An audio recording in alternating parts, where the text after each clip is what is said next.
dalam Tuhan.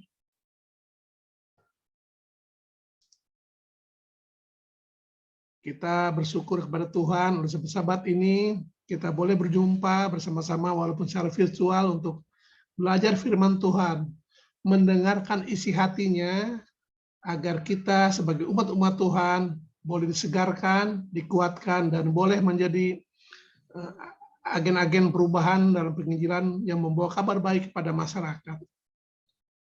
Terima kasih untuk jemaat yang kekasih Nyur Melambai yang sudah mengizinkan saya untuk menyampaikan isi hati Tuhan pada sahabat ini kepada jemaat yang kudus di Nyur Melambai ini. Terima kasih Pendeta Pitoy, para ketua dan segenap anggota jemaat yang sudah mengizinkan saya untuk berbicara, menyampaikan firman Tuhan pada saat ini. Juga terima kasih ada tamu kita ini ya dari Sabah sudah bergabung, Nona Kelvine. Terima kasih, selamat sahabat sudah berkenan hadir di Jemaat Nyur Melambai. Juga ada tamu kita ada tempat yang lain. Terima kasih, saya tidak sebutkan namanya, ada dari Jambi itu. Ya, terima kasih. Kita bersama-sama untuk memuji, memuliakan Tuhan dan mendengarkan Tuhan bersabda. Sekali lagi kita berdoa ya.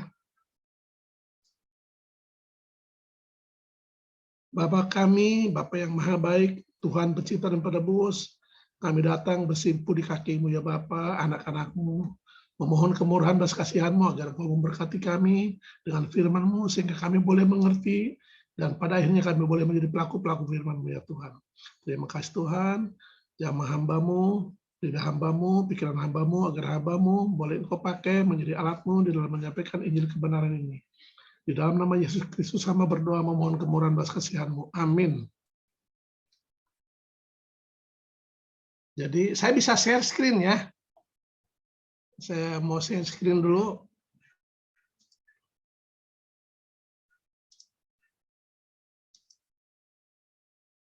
Oh, tolong dibuat co-host dulu mungkin ya, biar bisa share screen sayanya. Oh ya, udah bisa ya.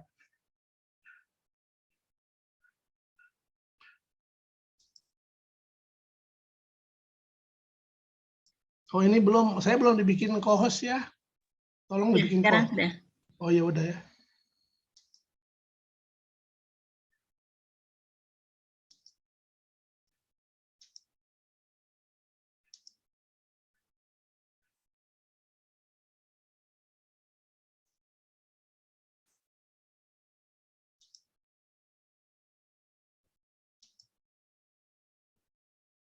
Sudah nampak ya? Oke, terima kasih. Jadi isi hati Tuhan siang ini saya kasih judul, mengapa kita harus menginjil. Mengapa menginjil? Jadi teman-teman, saudara-saudaraku yang kekasih dalam Tuhan Yesus Kristus, saya bukan mau memuji, tapi ini fakta yang saya mau sampaikan. Jemaat Nyur Melambai, jemaat yang luar biasa ya, yang sudah bertekad untuk bangkit tahun ini, untuk menjadi alat Tuhan di dalam memberitakan Injil Kerajaan, Injil Keselamatan. Karena banyak gereja kehilangan arah. Padahal gereja didirikan tujuan utamanya agar kita bisa menginjil. Kita menyatukan semua resources kita, talenta yang ada pada kita, untuk Tuhan gunakan bagi pekabaran Injil Kerajaan. Jadi banyak gereja yang terlena ataupun institusi yang didirikan yang terlena dengan kegiatan-kegiatan rutinnya saja. Bikin kegiatan macam-macam rutinitas, tapi lupa dengan semangat utama, bahkan perintah utama untuk kita pergi menginjil. Nah, kita lupa. Nah, saya bersyukur jumpa dengan tahun ini dipertemukan dan jumpa dengan jemaat yang bukan jemaat besar, jemaat biasa-biasa saja. Ya. Jemaat ini mungkin kecil di mata manusia, tapi di mata Tuhan itu jemaat sama saja. Ini jemaat besar. Karena apa? Karena ada yang maha besar hadir di jemaat ini, saudara-saudara. Ya. Ada yang maha besar. Jadi yang penting di jemaat kita biarlah hadir, berdaulat, bertahta, berkarya. Sang firman itu, sang juru selamat itu, agar sang Injil itu, agar Injil kebenaran ini kita sampaikan dengan kuasa dari Dia. Ya, dengan kuasa kita hanya pelaku saja. ya, pelaksana. Ini bukan kerjaan kita, makanya jangan kerjakan dengan kuat kuasamu, tapi kerjakan dengan kuat kuasa dari Tuhan. Ya. Nah, mengapa kita harus menginjil? Saudaraku, seluruh perintah di Alkitab wajib dilaksanakan. Ya, diringkaskan dengan 10 hukum. Itu wajib. Ya, perintah Tuhan wajib dilaksanakan, maka ada firman Tuhan Yesus katakan, jika engkau mengasihi aku, turutlah segera perintahku. Tapi kita sering terikat dengan perintah 10 hukum. Ya. Orang Advent mati-matian ikut 10 hukum. Lupa dengan lupa dengan perintah pamungkas.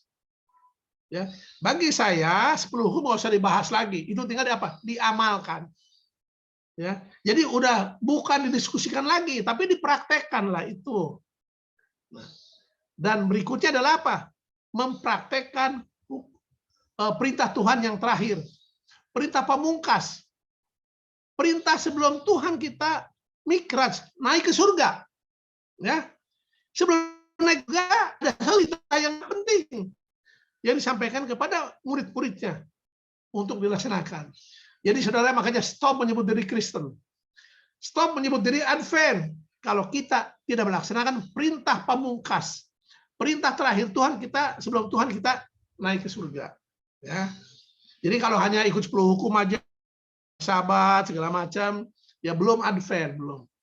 Kan ada ayat mengatakan, ya, bahwa hidup keagamaan kita harus lebih baik dari ahli Taurat dan orang Farisi. Harus lebih baik lagi. Ya. Jadi orang Farisi dan ahli Taurat, wah, soal bersahabat nomor 1, ya, mengerjakan ritual agama nomor 1.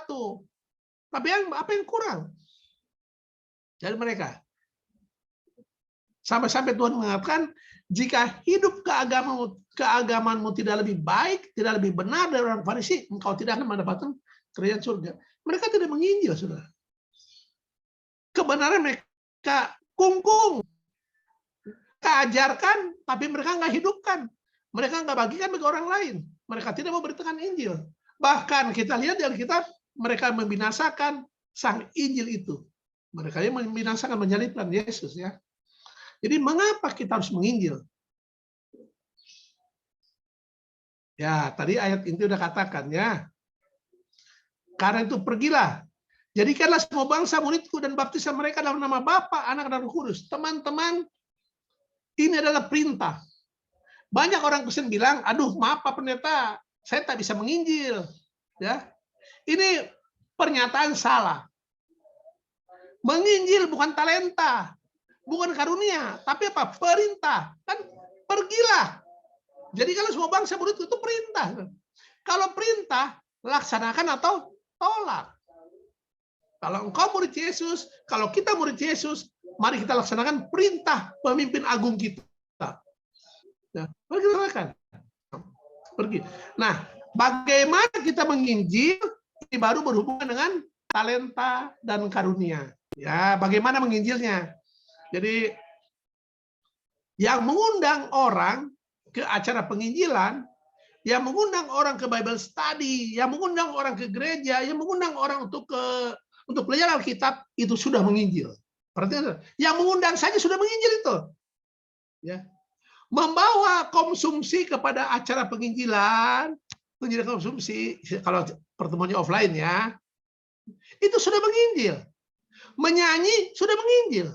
Berdoa sudah menginjil di acara penginjilan. Jadi ini tergantung karunia masing-masing. Jadi saya senang kali dengan jemaat ini berkenalan dengan Pak John yang tadi ada di sekolah Sabato, yang ternyata bukan anggota gereja kita. Ya. Ya, mudah-mudahan Tuhan berkenan.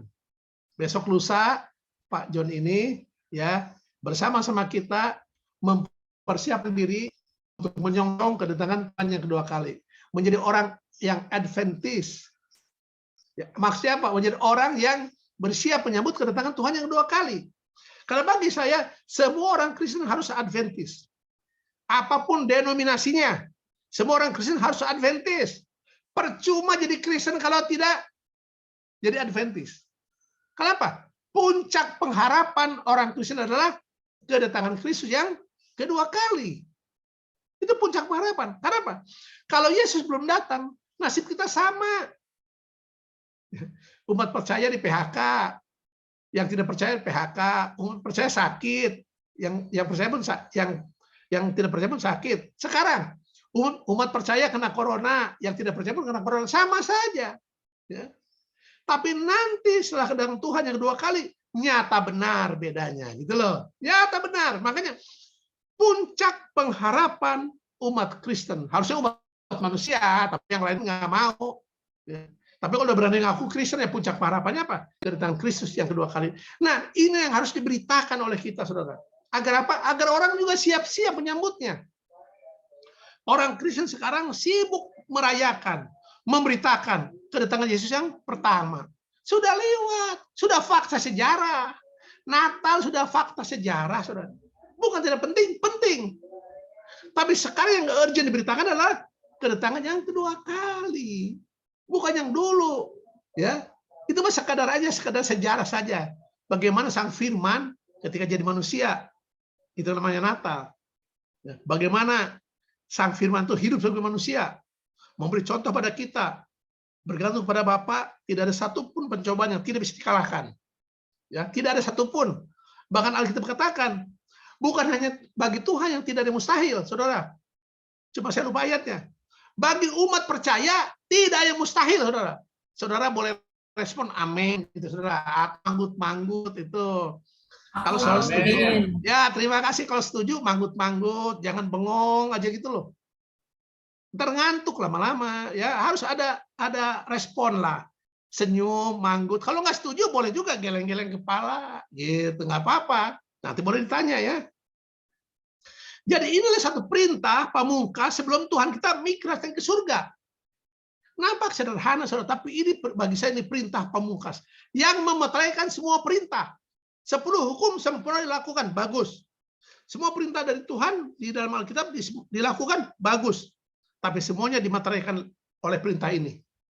Pergi menginjil. Artinya, saudara, kalau tak menginjil pada akhirnya,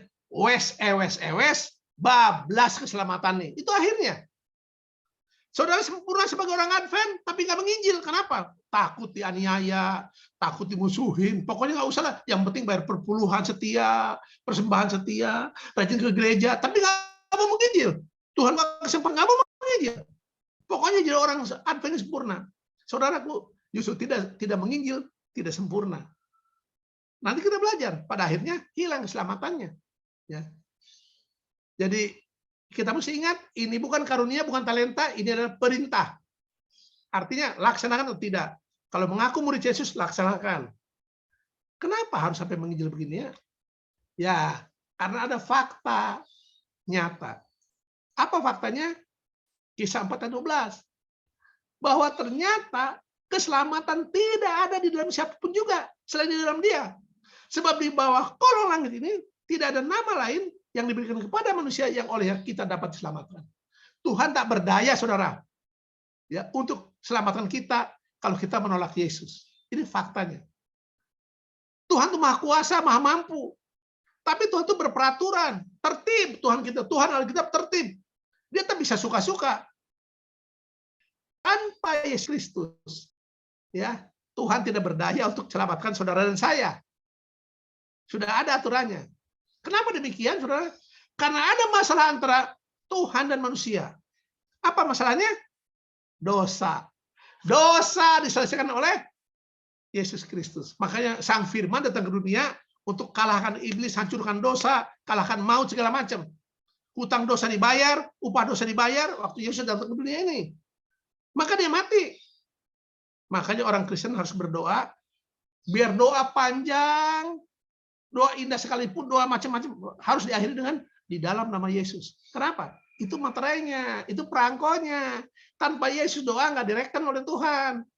Kenapa? Ada dosa. Nah, lewat Yesuslah dosa diselesaikan.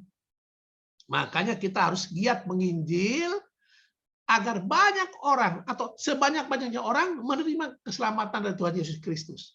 Tugas kita. Tapi saudaraku, waktu saudara dan saya menginjil, yang pertama mendapat manfaat dari penginjilan kita adalah kita yang menginjil. Apa manfaatnya? Keselamatan kita termeterai. Kalau orang lain yang kita ajar kan belum tentu. Dia bisa tolak, bisa terima. Tapi kalau kita menginjil, melaksanakan perintah Tuhan, pertama kita mendapat manfaat, keselamatan kita termeterai di dalam diri kita. Jadi menginjil itu adalah aktivitas orang yang sudah diselamatkan. Jangan salah doktrin. Jangan saudara pergi menginjil agar diselamatkan. Ayo kita menginjil agar diselamatkan. Itu salah doktrin. Nggak bisa. Berarti saudara mau nyogok Tuhan dengan penginjilan. Tuhan nggak bisa disogok. Biar dengan penginjilan. Makanya saudara memberi uang untuk pekerjaan Tuhan, jangan nyogok Tuhan. Gua sumbang banyak-banyak biar gua diselamatkan. Itu juga nyogok, nggak boleh. Kalau kita menginjil, kita nyumbang orang sana sini, karena apa? Itu adalah karena gerakan roh. Buah-buah dari kita orang yang sudah diselamatkan. Ada buktinya. Ya, ada buktinya. Bukan hanya omong doang. Maka saya selalu ngomong di mana-mana ya. Sekolah Sabat yang bersumber dari Alkitab ini bukan untuk didiskusikan. Bukan. Kita kadang-kadang selamat. Mari kita diskusi sekolah Sabat. Diskusi bagus. Tapi sekolah Sabat tujuannya bukan untuk didiskusikan, tapi untuk dipraktekkan, diamalkan. Ini Alkitab dilakukan, diamalkan. Bukan diomong-omong aja. Maksudnya omong-omong diskusi itu bagian dari praktek ya, jangan dipisahkan. Jadi makin sering memperbincangkan firman, harus makin banyak prakteknya, harus makin soleh hidupnya gitu loh. Jangan Alkitabnya ilmunya makin tinggi, tapi kelakuannya nggak berubah. Dan 20 tahun yang lalu dibaptis, sampai sekarang kelakuannya sama. Tetap pelit, tetap nggak ramah, tetap pemarah. Lah, percuma jadi Advent. Percuma jadi pengikut Yesus. Tiap 3 bulan sekali belajar sekolah Sabat. Ganti-ganti topik. Diskusi di sekolah Sabat paling hebat. Sampai keluar urat leher nih. Kalau diskusi berdebat tuh keluar urat leher. Ya, adu argumen di sekolah Sabat jago. Tapi habis sekolah Sabat, mana prakteknya? Mana tetap aja jadi orang seperti orang dunia. Saudara, masuk ke gereja, belajar sekolah Sabat, belajar Alkitab, mungkin kita duniawi. Tapi keluar kita harus surgawi lah. Ada peningkatan gitu. Jangan masuk, jangan dari rumah udah emosi kita nih, lagi marahan sama siapapun, masuk gereja, ya adem lah. Pulangnya ya adem lah, berdamailah. Jangan pulang dari gereja sampai emosi. Wah, itu nggak ada guna ke gereja ya, begitu. Jadi ada banyak orang yang belum kenal Tuhan Yesus, itu terancam keselamatannya. Makanya kita diajak oleh Tuhan, mari untuk mengerjakan keselamatan bagi orang lain. Ya. Berikutnya, nah dalam melakukannya, saudara, kenapa? Karena kita mengasihi mereka. 1 Tesalonika 2:8. Demikianlah kami dalam kasih sayang besar akan kamu, bukan saja rela membagi Injil Allah dengan kamu, tetapi juga hidup kami sendiri dengan kamu, karena kamu telah kami kasih. Jadi ini juga dasarnya ya. Kenapa menginjil? Karena kita mengasihi orang-orang. Kenapa mengasihi? Karena Tuhan lebih dulu mengasihi kita. Ya, lebih dulu. Bahkan kasih Tuhan untuk semua orang luar biasa. Yohanes 3:16. Pakai bahasa Sunda ya. Biar agak beda dikit. Kalau bahasa Inggris biasa, bahasa Indonesia. Sakitu miasina Gusti Allah ka dunia ieu. Sangka dipasikeun putrana nu nunggal. Supados tiap-tiap jalmi anu percanten ngajina ulah cilaka, tapi menang hidup anu langgeng. Amin gitu dong. Karena artinya udah ngerti. Walaupun bahasa saudara kalau bilang Yohanes 3:16, walaupun bahasa Inggris, bahasa Arab, bahasa Rusia, bahasa apapun. Tapi kalau bilang 13, kita pasti mengerti. Dan kita harus merespon. Amin. Kalau nggak mengerti, berarti kalau sudah dibilang Yohanes 3:16, tapi sudah nggak mengerti, itu berarti ada bencana dalam hidupmu.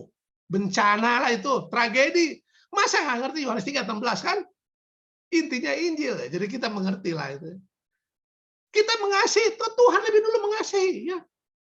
Dan Tuhan mau kasih Tuhan itu tidak mandek, tidak berhenti di kita, tapi lanjut terus. Lanjut kepada orang-orang.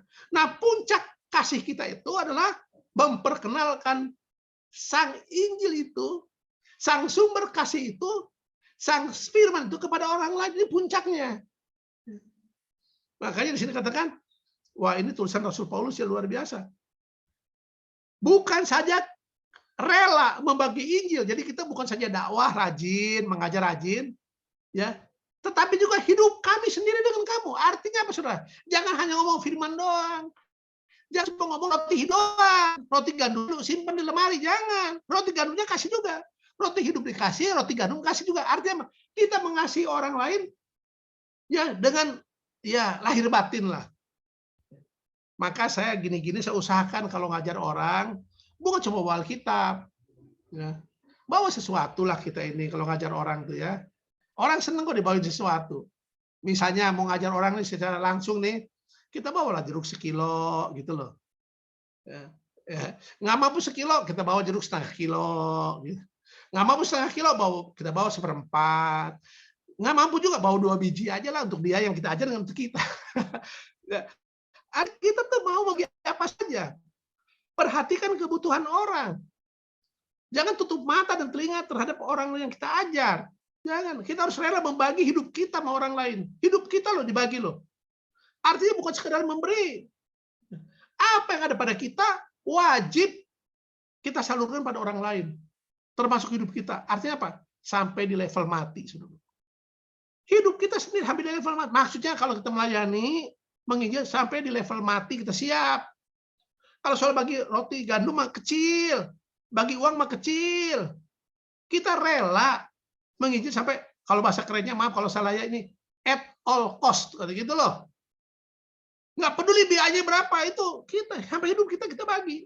Ya harus begitu, saudara. Ya. Saya terharu dengan jemaat ini. Ya secara manusia ini bukan jemaat besar katanya.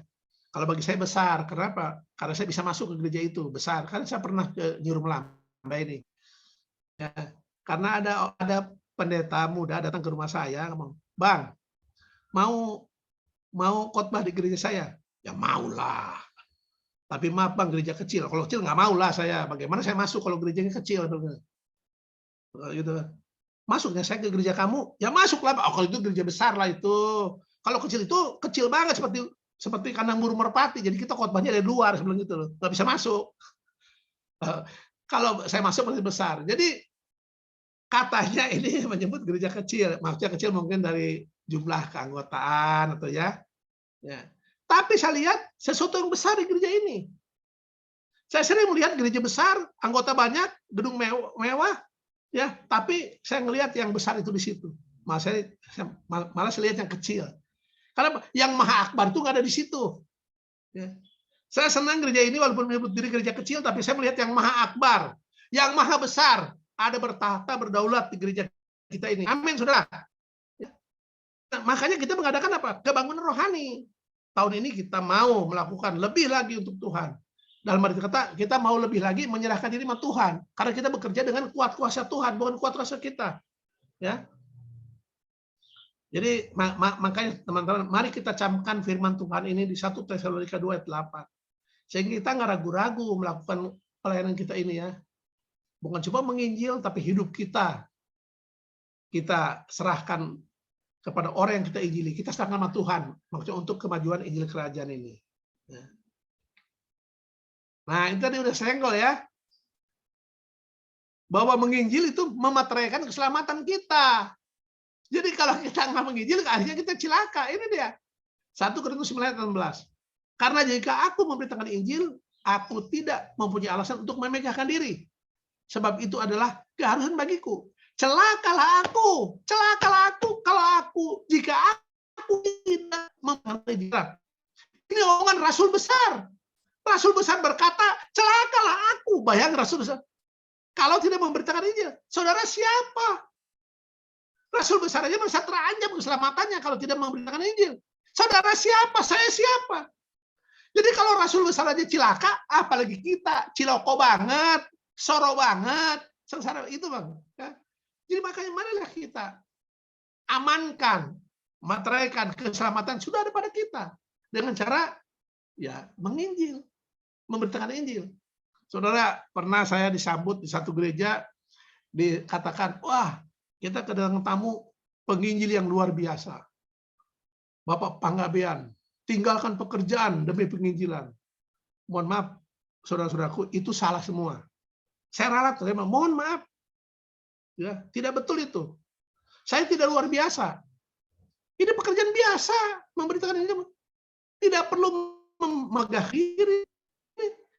Pekerjaan orang Kristen yang utama adalah menginjil.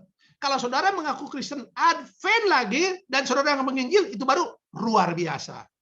Ngaku Advent, ngaku Kristen, ngaku murid Yesus, tapi nggak menginjil, itu luar biasa.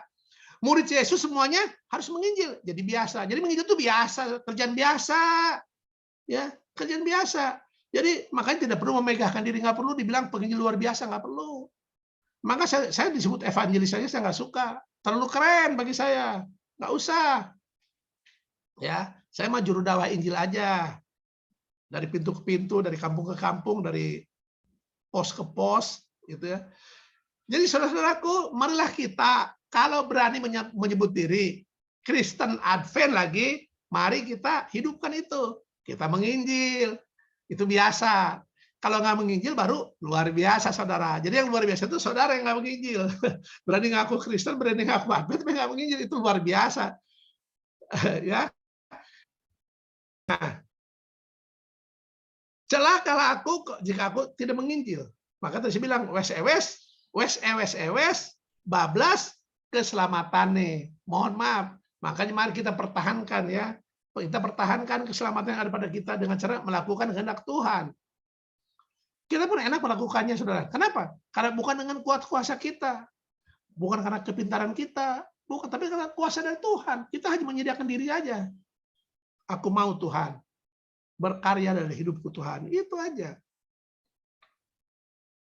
Nah, apa sih yang diberitakan waktu menginjil itu?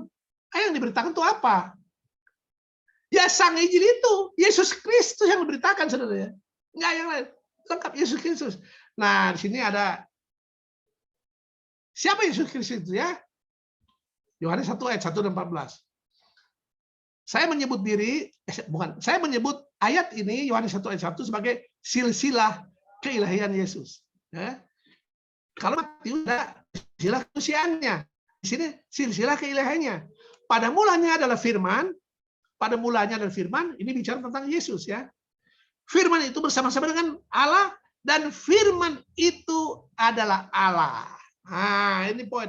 Saudara sepupu kita yang kita kasihi ya, sasaran kasih kita, orang-orang Islam itu sasaran kasih kita, sasaran cinta kita, ya orang-orang Islam itu, saudara sepupu kita, ya, berpikiran kurang ajar orang Kristen, kurang sopan.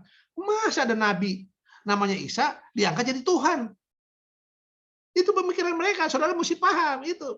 Makanya mereka mati-matian mendakwahi kita agar kita bertobat menurut mereka. Karena kita sudah salah mengangkat manusia menjadi Tuhan.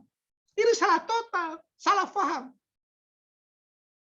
Padahal yang ada adalah apa, saudara? Bukan kita mengangkat Tuhan, tapi Tuhan Allah sendiri yang berkenan menjadi manusia. Ayat selanjutnya kan 14 kan? Firman itu telah menjadi manusia dan diam di antara kita, dan kita telah melihat kemuliaannya, yaitu kemuliaan yang diberikan kepadanya sebagai anak tunggal Bapa, penuh kasih karunia dan kebenaran. Jelas toh? Lewat 2 ayat ini aja kita udah jelas. Firman Allah yang adalah Allah berkenan nujul turun ke dunia menjadi manusia normal, manusia sama seperti kita, lewat kelahiran dari seorang perempuan. Dan lahir ke dunia, firman datang ke dunia bukan tiba-tiba menjadi orang dewasa, menjadi orang gagah, bukan, tapi jadi bayi. Kan lahir dari perempuan. Ya. Jadi kita mengerti logika Islam ya. Kalau kita mau menolong orang Islam, kita harus mengerti logika mereka, cara berpikir mereka harus mengerti. Jadi kita bisa menuntut mereka bagaimana.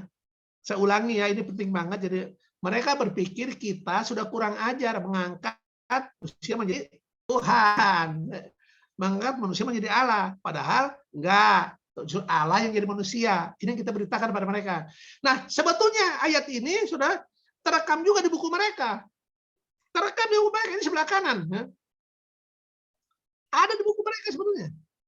Jadi makanya kenapa kita bisa dakwah, bisa menginjil pakai buku mereka. Karena ada juga terekam di buku mereka tentang kebenaran Alkitab ini. Oke, saya baca ya. Surat ini Ali Imran itu nama surat di Quran. 3 ini nomor surat yang ketiga artinya. Ayatnya ayat berapa itu?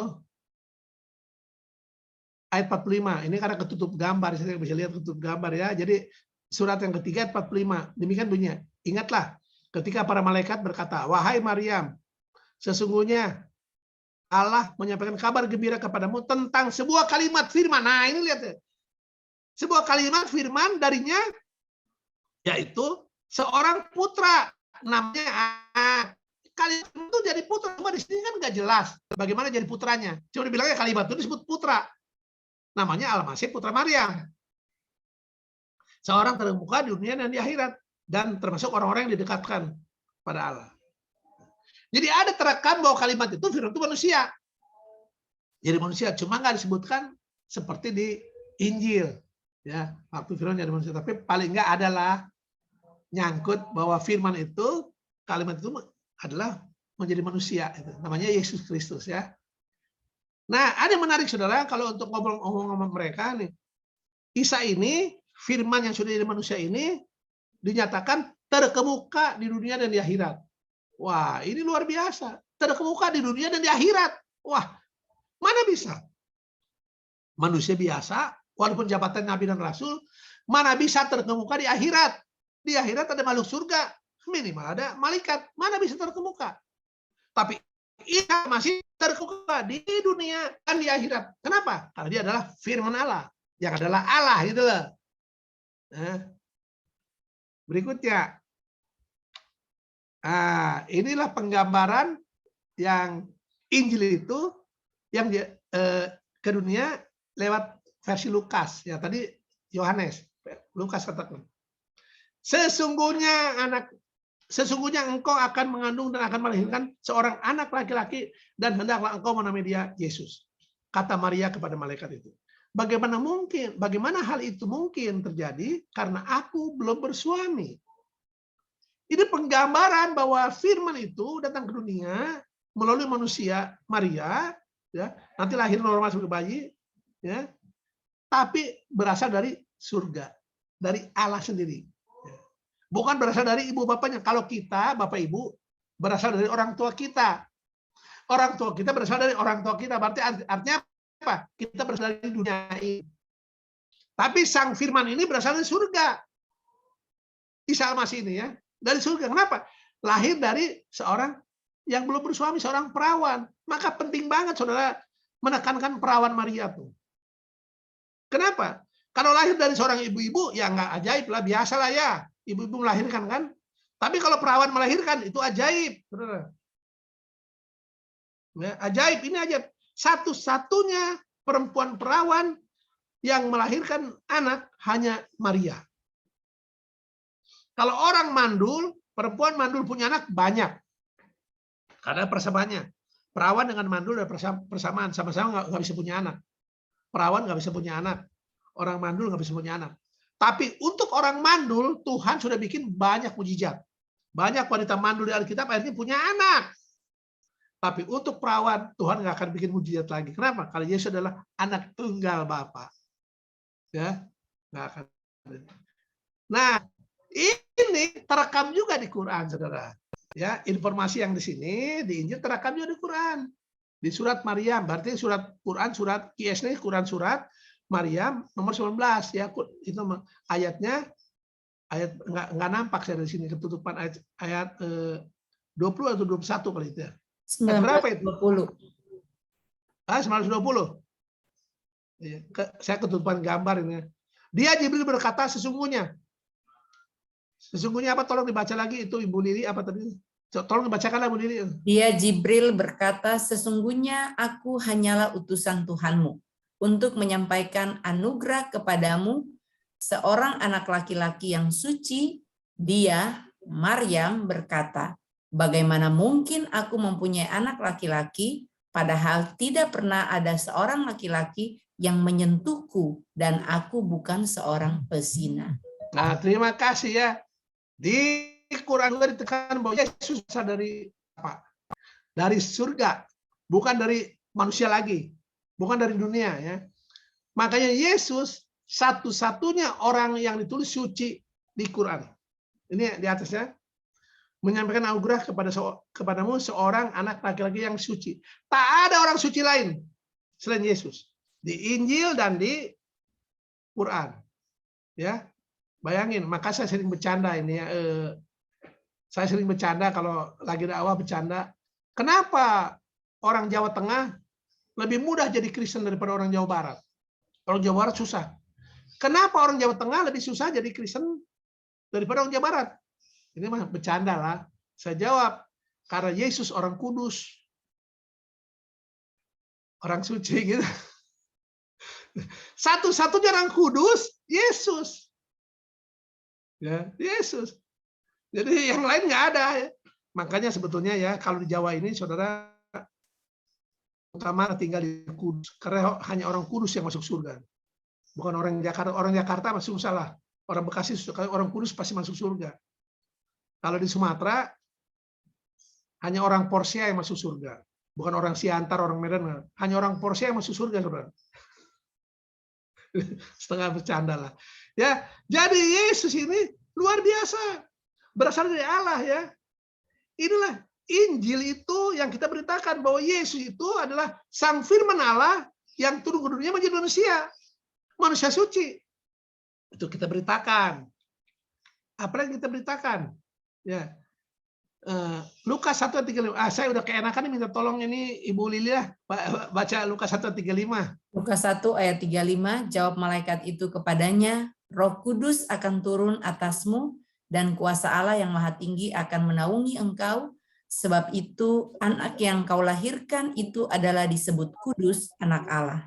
Oke, terima kasih. Ya, teman-teman, kan Maria bingung, bagaimana mungkin punya anak? Aku belum bersuami. Ini jawabannya. Ya, ada hal yang sangat penting sini. Ya.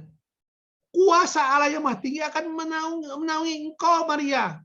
Sebab itu anak yang akan kau lahirkan itu akan disebut kudus, anak Allah. Teman-teman, pikir saudara kita juga orang Kristen kurang ajar, kurang sopan apa? Mengangkat seorang manusia menjadi anak Allah. Makanya mati-mati mereka menolak itu. Lam yalid walam yulad walam yakulahu kufuwan ahad. Tuhan tidak beranak dan tak diperanakan. Padahal sebutan anak Allah berasal dari Tuhan. Ini malaikat Jibril. Yesus belum lahir lagi. Yesus belum lahir sudah disebut anak Allah. Ya, anak Allah. Jadi bukan dari orang Kristen ini. Ya kita mesti mengerti biar bisa menerangkan. Sebutan anak Allah bukan buatan orang Kristen. Ini pertama yang ngomong malaikat Jibril dari Tuhan. Jadi Yesus disebut anak Allah bukan karena dia manusia. Nanti sampai ada orang pintar tapi bego banget. Kalau Yesus manusia, ya siapa bidannya waktu lahir? Bukan begitu ya. Nah ini pun terekam juga di Maryam 19 ayat berapa itu? Silakan dibaca Bu Lili. Surat Maryam 19 ayat 19, dia Jibril berkata, sesungguhnya aku hanyalah utusan Tuhanmu untuk menyampaikan anugerah kepadamu seorang anak laki-laki yang suci. Nah, ya, anugerah ini penegasan lagi bahwa ini dari Tuhan, suci, bukan berasal dari dunia, bukan berasal dari Yusuf dan Maria. Maria cuma ketempatan doang. Ya. Ini adalah Roh Kudus yang menaungi, yang berkuasa atas Maria. Jadi kita beritakan kelahiran Yesus, dia adalah manusia sepenuhnya, ya. Tapi Allah sepenuhnya juga berasal karena firman Allah.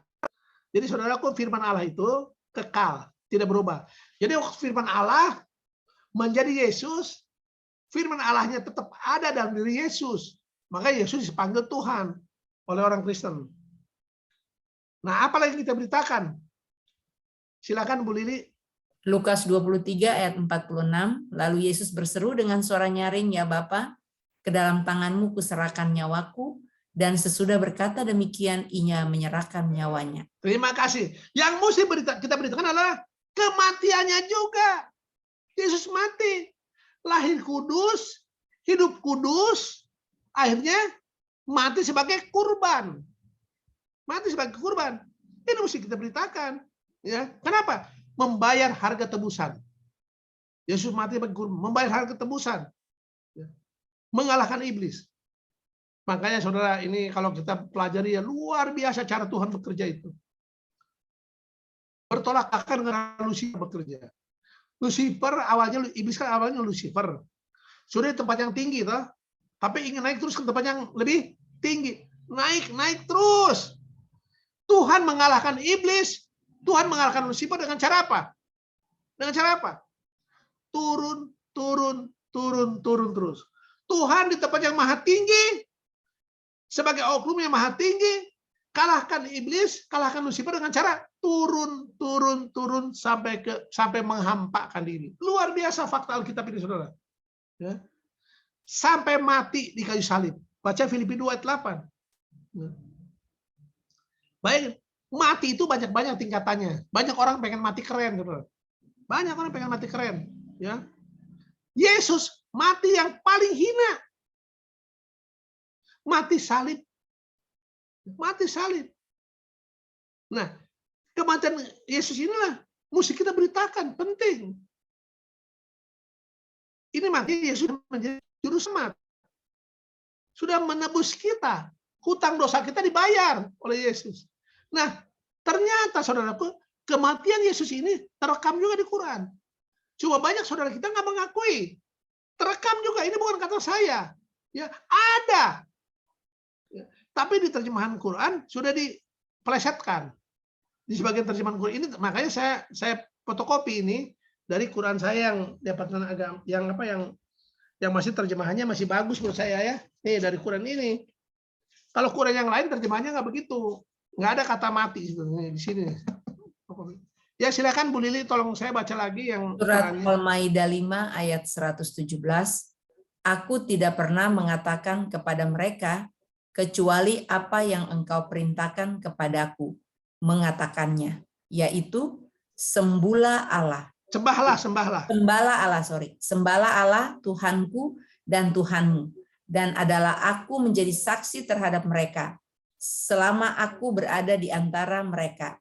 Maka setelah engkau wafatkan, mati, wafat tuh mati. Ayo lanjut.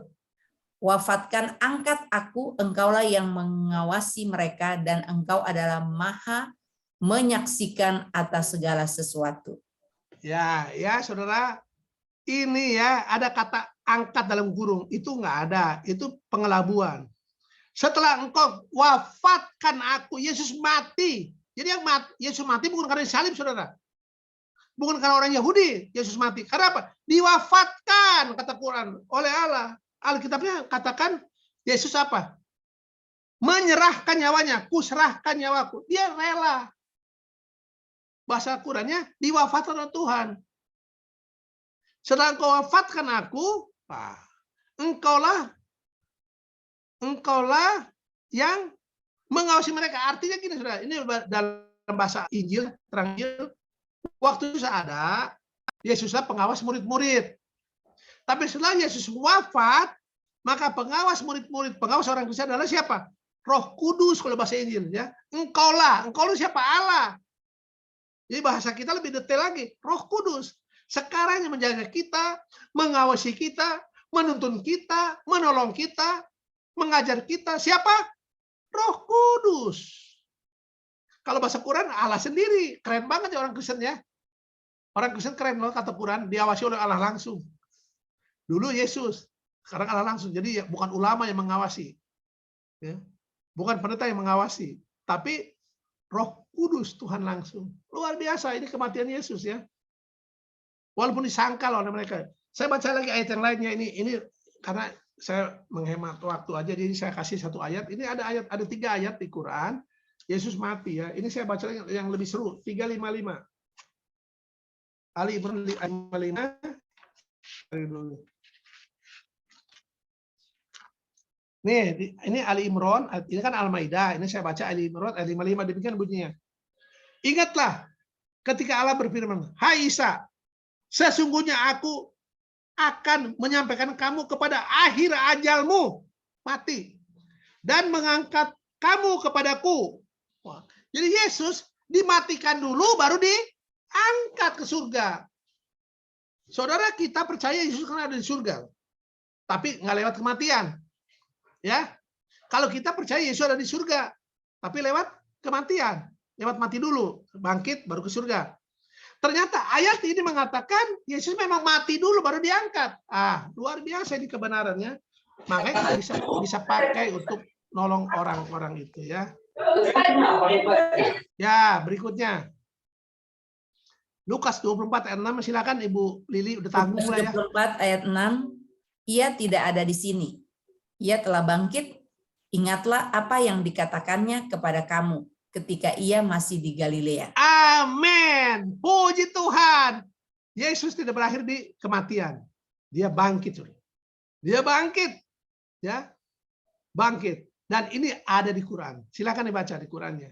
Bahwa Yesus mengalami kebangkitan. Surat Maryam 19 ayat 33, dan kesejahteraan semoga dilimpahkan kepadaku pada hari kelahiranku dan pada hari wafatku, dan pada hari aku dibangkitkan hidup kembali. Amin. Saudara-saudara, kalau Yesus mati sampai sekarang, boleh saudara berkecil hati. Boleh was-was ikut Yesus. Karena masih mati, masih di kuburan sekarang. Tapi faktanya enggak. Yesus mati hanya 3 hari. Hari ketiga bangkit. Sekarang ada di surga. Baru kita boleh ya, kita boleh berbahagia. Tuhan kita hidup. Bukan mati, hidup Tuhan kita. Maka Yesus berkata, hai maut, di mana sengatmu? Ya, bisa. Hai maut, di manakah kemenanganmu? Kita boleh berkata demikian juga. Hai maut, di manakah kemenanganmu? Di manakah sengatmu? Makanya saudaraku, bagi orang Kristen, kematian sama dengan, lanjutin. Bagi orang Kristen, kematian sama dengan Tidur. Tidur. Terima kasih. Jangan ragu-ragu, saudara. Pede, tidur. Maka kalau orang Kristen mati, jangan terlalu pilu. Jangan terlalu pilu. Karena apa? Dia sedang tidur. Kalau tidur berarti besok lusa akan bukan besok lusa, besok akan bangun. Nanti pagi yang cerah. Ya. Jadi, maka saya itu kalau mati nanti pesan sama keluarga saya. Ya, saya pesan. Jangan dipakaikan jas. Saya punya jas ini bagus nih. Ini bagus jas, saudara. Ini keren jas. Kenapa? Karena mereknya Casio. Kasih orang. Bagus ya. Tapi kalau saya mati jangan dipakein ke saya. Bagus, sumbangin ke orang. PSP kah, Pertamuda kah, siapa yang perlu sumbangin aja. Ya, jangan saya bawa ke kuburan, ke peti mati, sayang. Kalau saya mati, saya pesan sama keluarga, saya jangan pakai jas, jangan pakai sepatu. Pakai apa? Kata keluarganya, pakai pocong. Oh enggak pakai pocong. Pakai apa? Pakai piyama. Saya pengen pakai piyama, saudara boleh nanti saksikan kalau saya mati, tolong ingetin keluarga saya kalau nggak mau. Pakai piyama saya. Kenapa? Saya tidur. Orang tidur pakai piyama. Apakah ada nih sini Bang Aan Panggabean atau Patrick Lionel sini malam-malam dia ngomong ke malam-malam ngomong gini ke nyonyanya, mah mana jasku? Terus kata istrinya, mau kemana Pak? Mau tidur. Begitu kah? Masa orang tidur? Nggak ada kan? Nggak ada ya. Paling kalau punya piyama nanya, mana piyamaku? Udah mau tidur Pak? Iya, kan gitu. Nggak cari jas. Makanya orang Kristen kalau mati jangan pakai jas. Jas saya sumbangin sama orang, pakai piyama. Agar saya nih, maksudnya gini, kalau saya nanti mati sudah, sebelum dikubur, kan datang teman-teman melayat nih. Pada kaget. Panggabean, anaknya udah kerja, kok hanya pakai piyama? Oh ini ya, yang hidup, yang mendengar bersaksi. Bapak ini mengimani mati sama dengan tidur. Makanya Bapak ini pesan harus pakai piyama, gitu loh. Saya pengen hidup bersaksi, mati pun bersaksi, gitu loh. Ya, jadi kematian bagi kita itu bukan masalah. Dalam Tuhan Yesus nggak ada mati, nggak ada hidup, tak ada sehat, tak ada sakit. Ya dalam Yesus, karena Yesus apa? Sudah mengalahkan kematian. Nah, silakan dibaca berikutnya. Lukas 24 ayat 51. Dan ketika ia sedang memberkati mereka, ia berpisah dari mereka dan terangkat ke sorga. Ya, habis mati bangkit kemana?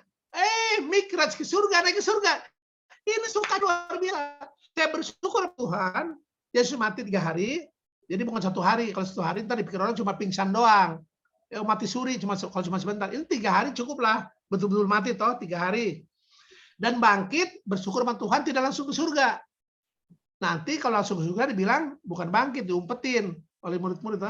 Tapi Yesus naik ke surga kapan? setelah 40 hari beredar di tanah Palestina. Membuktikan bahwa dia sudah bangkit. Saudara. Dia naik ke surga, terangkat ke surga. Siang hari, banyak saksinya. Banyak saksinya. Karena ada orang ngaku sudah ke surga, tapi malam-malam. Nggak ada saksi, nggak ada bukti. Tapi orang percaya ya, silahkan aja. Ya. Ada yang mengaku sudah ke surga, tapi itu kejadiannya malam hari, tak ada saksi, tak ada bukti. Tapi Yesus naik ke surga siang hari atau pagi menjelang siang. Ya. Banyak orang pastikan. Ya, setelah berkhotbah ini, tiba-tiba terangkat ke surga, ke atas. Sampai orang-orang menyaksikan bingung kan. Loh, terangkat ke surga. Dan seterusnya ya. Ini juga terekam di Quran. Saudara. Yesus terangkat ke surga, terekam di Quran. Tadi ayatnya udah saya baca. Silakan dibaca lagi ini. Surat Al-Imran 3 ayat 55. Ingatlah ketika Allah berfirman, "Hai Isa, sesungguhnya aku akan menyampaikan kamu kepada akhir ajalmu, mati." Terus. Dan mengangkat kamu kepadaku serta membersihkan kamu dari orang-orang yang kafir dan menjadikan orang-orang yang mengikuti kamu di atas orang-orang kafir hingga hari kiamat. Kemudian hanya kepada akulah kembalimu. Lalu aku memutuskan di antaramu tentang hal-hal yang selalu kamu berselisih padanya. Amin. Habis mati, itu nggak langsung surga toh, bangkit dulu. Habis bangkit, seperti ayat tadi toh, baru ke surga. Kemana Yesus? Kepada akulah kembali. Aku ini Allah. Jadi saudara sepupu kita sering mengatakan, merendahkan peristiwa ini. Oh, Yesus diangkat ke langit, bukan ke surga. Langit ada 7 tingkat. Itu pendapat salah kata Quran. Kepada Allah, aku akan menyampaikan kamu kepada akhir ajalmu dan mengangkat kamu kepadaku. Kuni Allah. Di mana ada Allah, di situ Yesus. Tegas ya. Dan terakhir, ya habis keangkat ke atas, ngapain dia? Mau ngapain lagi? Silakan dibaca. Kisah Rasul 1 ayat 10-11, ketika mereka sedang menatap ke langit, waktu ia naik itu, tiba-tiba berdirilah 2 orang yang berpakaian putih dekat mereka dan berkata kepada mereka, "Hai orang-orang Galilea, mengapakah kamu berdiri melihat ke langit? Yesus ini yang terangkat ke sorga meninggalkan kamu. Akan datang kembali dengan cara yang sama, seperti kamu melihat dia naik ke sorga." Amin. Inilah yang belum terjadi. Inilah Advent itu. Puncak pengharapan kita. Dia akan datang lagi ya. Dan ini juga terekam di Quran, saudara, bahwa Yesus yang datang. Silakan dibaca. Surat Al-Sukruf 43 ayat 61, dan sungguh dia Isa benar-benar menjadi pertanda akan datangnya hari kiamat. Karena itu, janganlah kamu ragu-ragu tentang kiamat itu, dan ikutilah aku. Inilah jalan yang lurus. Amin. Yesus menjadi pertanda. Dan Yesus yang akan datang. Dia akan datang lagi. Ini ayatnya, saudara. Jadi teman-teman, saudara-saudara kasih dalam Tuhan, nah, sudah habis sesinya. Kita adalah umat yang berbahagia.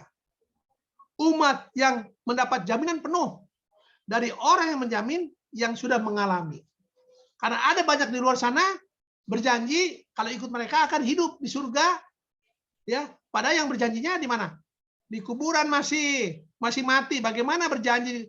Sama seperti saudara. Kalau saya jualan krim penumbuh rambut, saya jual, bisa saya buka di pinggir jalan. Ini krim penumbuh rambut, bagus. Kalau ada yang beli itu bego, bodoh. Kalau ada yang beli, saya aja botak, rambutnya tipis, iya kan? Iya kan? Nah kalau saudaraan mungkin jualan masih laku lah, ada kumisnya, ada rambutnya, kan orang masih percaya. Kalau saya jualan krim penumbuh rambut, ada yang beli, bego itu yang beli. Bagaimana bisa orang botak jualan krim penumbuh rambut? Sekarang bagaimana ada orang yang di kuburan sekarang, tapi orang percaya dia akan ke surga? Bagaimana? Ya kan, pakai logika sederhana.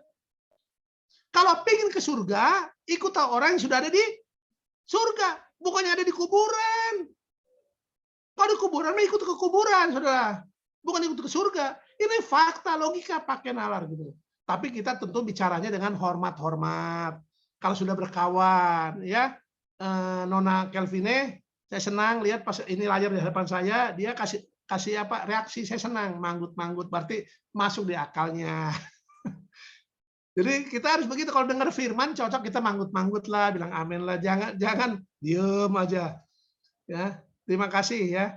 Jadi ini teman-teman saudaraku, ini Nona Kelvine dari Sabah, ini masih anggota pemuda Advent ya. Saya ingin sesama pemuda-pemudi Advent saling mengenal, itu loh. Saya ingin kerinduan saya. Ya, gitu. Terima kasih sudah hadir ya. Jadi teman-teman yang kasih dalam Tuhan Yesus Kristus, mengapa kita mesti menginjil? Sudah terjawab ya. Terjawab. Untuk apa? Untuk memeteraikan keselamatan kita dan untuk keselamatan orang lain. Bukan hanya untuk orang lain. Makanya marilah kita kerjakan karya keselamatan bagi orang lain dengan cara memperkenalkan Sang Juru Selamat itu pada orang lain. Nah, waktu kita mengerjakan itu, kita sudah menginjil, memenuhi atau menunaikan amanat agung yang Tuhan amanatkan waktu Yesus Kristus sebelum naik ke surga. Jadi tinggal pesan dulu, pesan terakhir atau pesan pamungkas sebelum ke surga, ya. Dan pesan itu jangan anggap kosong. Itu wajib hukumnya kita lakukan. Kalau kita berani mengaku murid Yesus. Inilah isi hati Tuhan yang saya sampaikan untuk hormat kemuliaan Bapa di surga, dalam nama Tuhan Yesus Kristus, dalam kuasa Roh Kudus, agar menjadi berkat bagi kita semua. Amin. Amin. Amin. Terima kasih Bang Ucok yang atas firman yang disampaikan, yang membangkitkan semangat kita untuk menginjil, di mana kita harus mempunyai tugas yang wajib kita lakukan, adalah kita harus menginjil, karena kita mengikuti juru selamat yang sudah ada di surga, bukan yang masih di kuburan. Terima kasih. Kita tutup pekabaran ini dengan membuka lagu Sion nomor 230. Lagu Sion 230, Ajarlah Yesus.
Ucok doa berkat.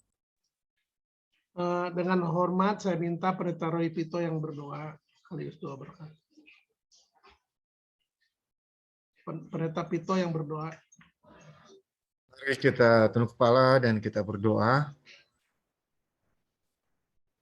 Kiranya kasih karunia Tuhan Yesus Kristus dan kasih Allah Bapa dan persekutuan Roh Kudus menyertai kita sampai Maranatha. Dan Ia yang memberikan kesaksian tentang semuanya ini berfirman, "Ya, aku datang segera." Amin. Datanglah Tuhan Yesus. Kasih karunia Tuhan Yesus Kristus menyertai kita sekalian. Amin. Amin. Amin.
Baik, pada kesempatan ini kita akan mengenal pengumuman yang penting dari pendeta kita. Kami persilakan. Baiklah, umat-umat Tuhan di Jemaat Nyur maupun tamu-tamu kami yang bersama dengan kami, selamat Sabat untuk kita semua, ya, saudara-saudara. Harusnya pengumuman ini disampaikan tadi, cuma ketua jemaat maupun saya juga nggak bisa, sekretaris juga lagi ada di Jemaat Tanjung Priuk, karena ini sabat pertama, sabat pendidikan, maka kita harus lakukan ini sesudah ibadah. Ya, majelis sudah memutuskan untuk bisa bekerja sama dengan Bank Ucok Panggabean. Iya, terima kasih untuk kesediaan dari Bank Ucok untuk menggabungkan diri dengan tim PP dari Nyur Melambai. Iya, jadi terima kasih untuk kesediaannya. Ya, ini kita betul-betul mendapat berkah, bukan cuma durian runtuh, emas runtuh. Karena Bank Ucok ini sudah terkenal sedunia, sampai ke seluruh Nusantara, sampai ke Eropa, dan sampai ke Amerika untuk berdakwah luar biasa. Ya, jadi ini suatu kehormatan besar bagi kami jemaat yang bukan siapa-siapa, namun Bank Ucok bersedia untuk membantu tim PP kami hanya dengan satu maksud, ya saudara-saudara, supaya jemaat kita Nyur Melambai terbakar semangat untuk menginjilnya, ya. Dan saya yakin Tuhan memberkati kerjasama ini supaya kita bisa lebih semangat lagi menyampaikan Injil, ya, di wilayah kerja kita maupun di mana saja Tuhan kehendaki, ya. Dan terima kasih sekali untuk Bang Ucok yang juga sudah menyampaikan firman Tuhan pada hari ini. Terima kasih. Ya, mungkin sepatah dua kata, silakan Bang Ucok. Justru saya yang berterima kasih ya, diajak bergabung untuk memberitakan Injil Kerajaan bersama Nyuruh Melambai. Saya bersyukur, berarti jemaat ini memberikan hatinya juga untuk saya. Kan diperhatikan, saya memberi hati ke saya, jadi saya pun ya dengan sukacita. Kalau untuk urusan penginjilan ya memang hidup saya untuk itu didedikasikan at all cost, artinya saya juga akan sepenuh hati ya. Mari kita kerjasama. Jadi jemaat Nyuruh Melambai yang kekasih, silakan saya dimanfaatkan. Maksudnya kalau ada teman, kerabat, siapa aja yang mau diajar atau apa, tolong kasih tahu saya paranin, saya kerjakan. Apakah lewat Zoom, apakah visit langsung. Saya ini ada Zoom ya, didukung oleh keluarga saya. Zoom ini yang bisa setiap saat dipakai untuk penginjilan. Saya mengajar orang lewat Zoom juga. Ada jam 5 pagi yang belajar sama saya, karena dia orang sibuk, susah cari waktu. Jam 5 pagi aja, kita Zoom ini aja, yang 3 orang aja nge-Zoom.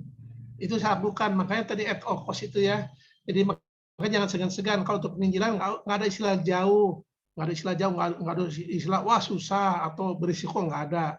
Karena dalam penginjilan semua biaya dan risiko Tuhan yang tanggung. Saya sudah mengalami dan memahami itu. Jadi jangan segan-segan. Jadi marilah tahun ini kita jadikan tahun penginjilan kita, ya. Kita bekerja sama untuk saling mendukung, menopang. Jangan khawatir karena semuanya Tuhan yang tanggung dan Tuhan yang memberikan kuasa kekuatan pada kita. Kita cuma modal doang. Ya, terima kasih banyak jemaat yang sudah rendah hati memberdayakan saya. Jemaat yang bagi saya ini rendah hati ya, karena saya itu bukan siapa-siapa. Tadi Pendeta Roy Pitoy mungkin agak berlebihan ya, nggak terkenal lah. Nah, ya, jadi saya biasa aja, anggota jemaat biasa. Cuma saya memang udah mendedikasikan diri, udah menyediakan diri saya untuk pelayanan ini. Ya, ini pelayanan yang kurang populer lah, apalagi penginjilan ke kalangan Islam itu kurang populer, jalur sepi. Tapi saya kerjakan kenapa? Bagi saya ini Islam ini segmen market yang terbesar, tapi pemainnya sedikit. Kenapa sedikit? Karena perlu ilmu khusus, pengetahuan khusus, dan perlu keberanian khusus. Risiko tinggi, ya risiko tinggi. Apalagi sekarang lihat di medsos tuh, salah-salah omong risiko tinggi. Tapi kalau saya nggak ada masalah. Yang penting kita ngomong berdasarkan fakta kebenaran, ada referensi. Kalaupun resikonya dapat, ya puji Tuhan aja. Nggak ada masalah bagi saya. Ya nggak puji Tuhan, karena Tuhan akan berkarya dalam hidup kita. Begitu teman-temannya. Sekali lagi terima kasih jemaat Nyuruh Melambai. Ini justru jemaat yang luar biasa. Ya, ingin dipakai Tuhan. Sampai-sampai mencari partner gitu loh. Kan mencari partner, kan ingin dipakai Tuhan, cari partner. Cari yang hamba Tuhan lain gitu, yang untuk nyangkul sama-sama di kebunnya Tuhan gitu loh. Ya, terima kasih banyak. Kiranya Tuhan memberkati kita ya.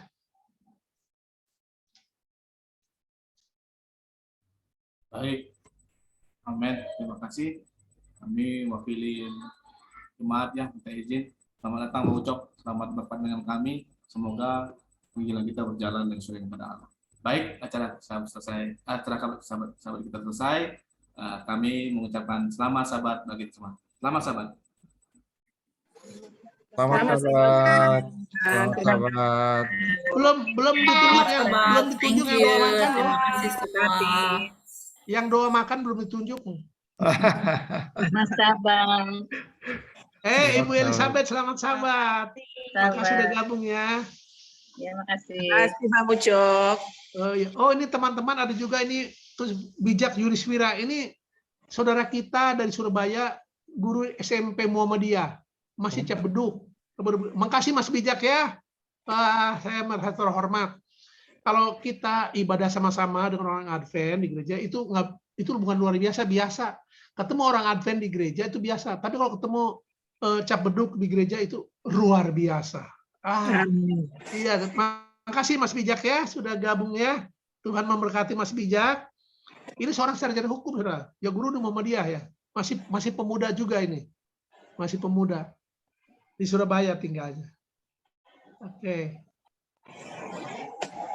Dan ada ini Brother Jamal Gadaun dari Sabah juga gabung, bukan hanya Nona Kelvine ya. Makasih banyak teman-teman. Oke, bisa pamit kali ya? Silakan close itunya. Oke. Selamat.